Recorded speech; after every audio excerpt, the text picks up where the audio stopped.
also use the time to you can settle, emotionally in terms of the physiology, the heart rate, Yeah, yeah. blood pressure. See if you can focus yourself a little bit sharper in the moment and also wider, right? So I think awareness is sort of there's the sharp aspect, like when you check altimeter or you're looking at a canopy that's over there, that's important, but also the wider awareness. And I feel like that wider awareness comes more as a result of soothing the body, use that time, because you're not as calm as you're going to be under canopy in the future, you know No.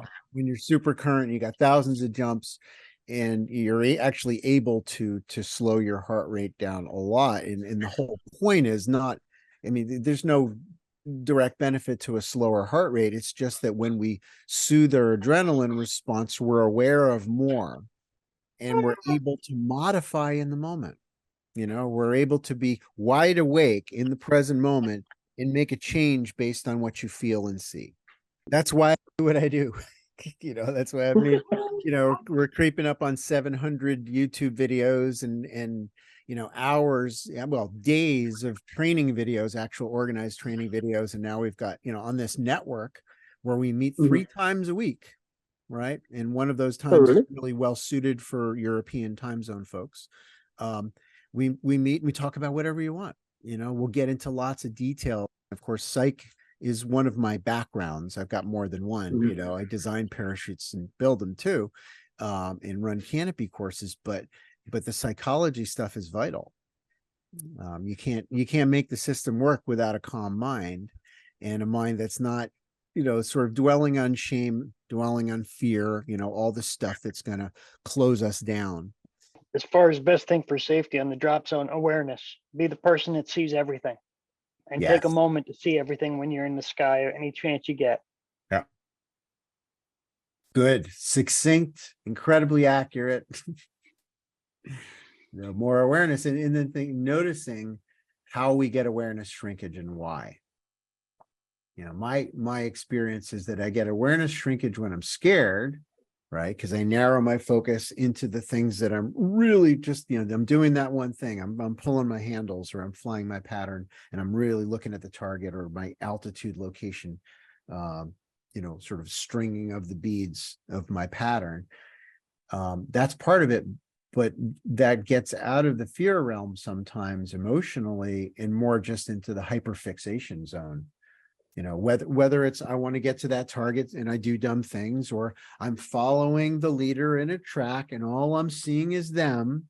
I'm not aware of the people around me because I've given all of my awareness to this single point of focus. That can be any number of things.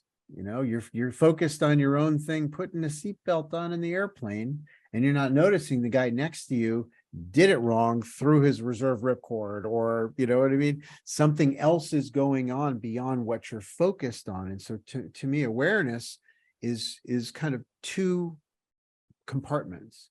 One is the narrow focus of doing this thing right, the thing that's in your crosshairs. And it's also the surround.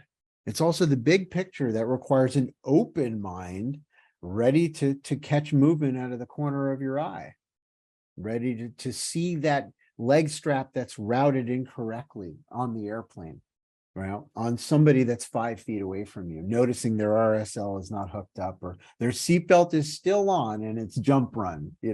That's the wider awareness that makes for safe skydiving.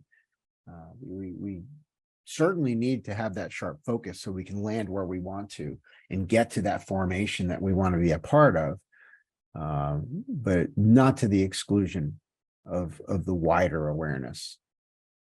The Buddhists call that shamatha and vipassana, or vipassana, some people pronounce it, right? So we need both.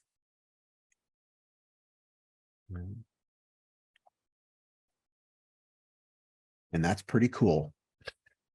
I think it's great. It's not that like you get into bowling. It's like, no, there's the pins, there's the ball, and there's nothing else. You want to tune out your ear sense. You want to tune out the other lanes. You want to tune into everything that's going, the flow state of throwing a good pitch in baseball. It's an absolute flow state. And yet, even in these things, there's a peripheral awareness that's necessary. where you have to check, see if that first base runner is going to go, and likewise in skydiving, there's all these other things that can get you hurt. All these things that are out of the corner of your eye. And that problem will build if you're unaware of it. So there's how do you, balance that? You mentioned balance safety. I love that word. Balancing the shamatha and the vipassana. I still want to hit that target, but I also need to be aware of that traffic and find a way for both things to happen at least as much as possible. That's not an easy thing to do. And yet it is a requirement, that awareness of both ends of things is part of skydiving. And if you can't do that, then you're going to run into some pretty unpleasant experiences. Either focusing so much out here that you're worried in the pattern, and you're not worried, you're not thinking about the target, like screw the target, I just don't want to run into another canopy. Well, that's fear in Vipassana, fear in the target. I'm only seeing the target and I'm not aware of the traffic. So I fixate on one thing and create a vulnerability in the dark spots, the shadow places in my own mind that I'm not paying attention to. So we have to be sort of ready to do both at all times and recognize that that's not task loading. That's not overwhelming. That's just normal. That's just life. You do it already in the car.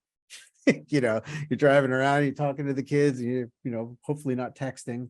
And there's all this other stuff going on, and there's the cars around you, and there's the speed, and you've been doing it all along without getting dead. So, we're all capable of it. We just got to apply a three-dimensional perspective to that wide awareness now. That we're not used to, not at all. It's not just the dark spot of who's off your rear bumper when you're putting on the brakes for a stoplight. That's one of the awarenesses, but it's also this three-dimensional, gigantic space that we need to keep track of everything. We need to tally, right? You tally this canopy, I see that one, you keep them in your awareness, and then tally that one, and the other ones are too far away to be relevant. Great. So I'm just going to fly my pattern as beautifully as I can with that goal in mind of landing beautifully on the target.